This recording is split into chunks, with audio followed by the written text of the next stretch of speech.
Patient అనే ఒక therapy కోసం వచ్చారంటే వాళ్ళకి something is not clear about themselves.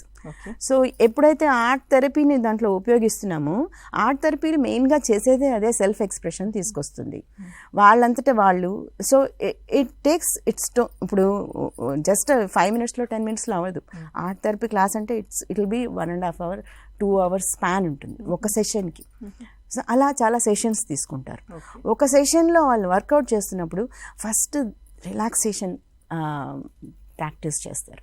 బాగా రిలాక్స్ అయ్యి వాళ్ళని థెరపిస్ట్ ఏం చేస్తారంటే బాగా కూల్ చేసి మంచి బ్రీతింగ్ తీసుకొని ఎక్స్ప్రెస్ అంటే వాళ్ళు స్టడీ చేసుకుంటూ వాళ్ళు ఎక్స్ప్రెస్ చేయడానికి వాళ్ళకి ఇస్తారు, మెటీరియల్ ఇస్తారు.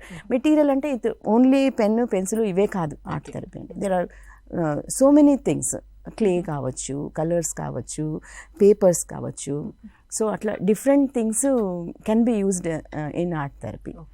సో అవన్నీ ఇచ్చి వాళ్ళని చేయమని చెప్తున్నప్పుడు వాళ్ళు they will forget whatever ఈ ఫిజికల్గా వాళ్ళు whatever they are going through in their life అది మర్చిపోయి వాళ్ళు వన్స్ ఒక డ్రా చేయడం బిగిన్ చేసిన తర్వాత, for example can I show, so ఇలా ఉంటుంది. జస్ట్ థెరపాటిక్ ఆర్టిస్ట్ వర్క్ చేస్తున్నప్పుడు అలా just for whatever forms they get, whatever forms ఇలా అలా గీస్తూ అలా పెయింట్ చేస్తున్నప్పుడు వాళ్ళకి ఇప్పుడు దీంట్లో స్కిల్తో అవసరమే లేదు. ర్యాండమ్గా any shapes they keep on filling the places. ఇలా ఫిల్ చేస్తూ వెళ్తున్నప్పుడు ఒక్కొక్కసారి థెరపిస్ట్ వాళ్ళ నెసెసిటీని బట్టి కూడా ఈ ఎక్సర్సైజెస్ని ఫామ్ చేస్తారు.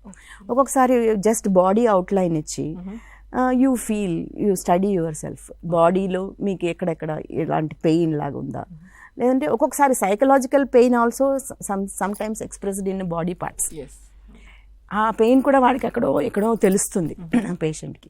సో ఆ బాడీ పార్ట్లో వాడు ఏం కలర్ యూజ్ చేస్తున్నాడు, చేతికి ఏం కలర్ వేశాడు, బాడీకి ఏం కలర్, హార్ట్ దగ్గర అది వేస్తున్నప్పుడు వాళ్ళకి తెలియకుండానే సెల్ఫ్ ఎక్స్ప్రెషన్ హార్ట్ దగ్గర ఏదో సడన్గా వేరే కలర్ వస్తుంది. ఆ ఎక్స్ప్రెషన్స్ని బట్టి they will study art therapist.